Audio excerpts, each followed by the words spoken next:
আপনি সব ভুলে গেলেও আপনার অন্তর কিন্তু সব মনে রেখেছে ডাক্তারবাবু। অবশ্য আপনি সব ভুলে যাননি।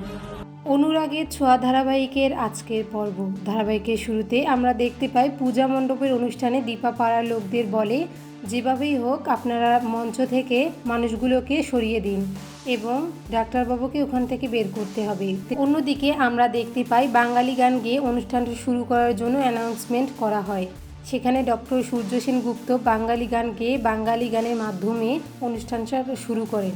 এদিকে ছোট লাবণ্য দীপাকে আড়াল থেকে দেখতে পেয়ে ছদ্মবেশী রুডির ব্যাপারে সব কিছু বলতে দৌড়ে যায়।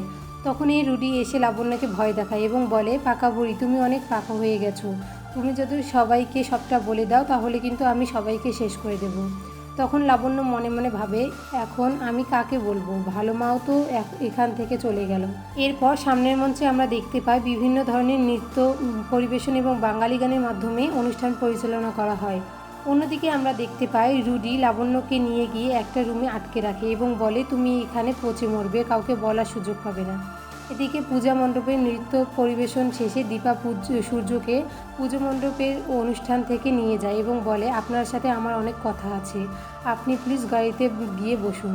পরবর্তীতে আমরা দেখতে পাই সূর্যকে না পেয়ে বাড়ির সবাই খুব টেনশন করে এবং কুন্তলা তার পালিত গুন্ডাদের ফোন করে জানায় দীপা এবং সূর্য পালিয়েছে, তারা যেন দীপা সূর্যকে আটকায়। পরের পর্বে আমরা দেখতে পাই দীপা সূর্যকে সব কিছু মনে করানোর জন্য আগের কিছু স্মৃতি বলে, এমনকি এটাও বলে যে আপনি আমাকে মনে করতে চান কিন্তু কেন জানি না শুধু ভুলে যান। যখন আপনি পুজোর অনুষ্ঠানে সাজানো ফুলগুলো ছুঁয়ে দেখছিলেন তখন মনে হলো আপনি আমাকে স্পর্শ করলেন। আপনার কাছে আমি যাওয়ার জন্য কি করেছি আপনার ধারণা নেই। আমি যতবারই আপনার কাছে যাওয়ার চেষ্টা করেছি, গিয়েছিও, কিন্তু বেশিক্ষণ থাকতে পারিনি। আপনার কাছে যাওয়ার লক্ষবার চেষ্টা করেছি, সব সময় শুধু একটাই জানতে চেয়েছি আপনি ঠিক আছেন কি না। তখন সূর্য বলে, তার মানে তুমি আমার দীপা? আমি বারবার মনে করতে চাই কিন্তু কেন জানি না হারিয়ে যাও। এরপর দীপা বলে, আমি সব কিছু ঠিক করে দেব। কিছুক্ষণ পরেই কুন্তলার পাঠানো গুন্ডাগুলো দীপা এবং সূর্যের গাড়ি আটকায় এবং সূর্য গাড়ি থেকে নেমেই গুন্ডাগুলোর সাথে মারপিট করে এবং সূর্যের হাত ছুরিতে কেটে যায়। দীপা তখনই নিচের শাড়ির আঁচল ছিঁড়ে সূর্যের হাত বেঁধে দেয় এবং বলে, আপনার অনেক ব্যথা করছে তাই না ডাক্তারবাবু, আমি সব কিছু ঠিক করে দেব। শেষ সিনে আমরা সেনগুপ্ত বাড়িতে দেখতে পাই লাবণ্য এবং সূর্যকে না পেয়ে সবাই খুব টেনশন করে। ঠিক তখনই দীপা সূর্যকে নিয়ে বাড়িতে গেলে সবাই খুব অবাক হয় এবং সূর্যের বাবা সূর্যকে জিজ্ঞেস করে, তোর হাতে আবার ব্যান্ডেজ কেন, কি হয়েছে, কোথায় গিয়েছিলে?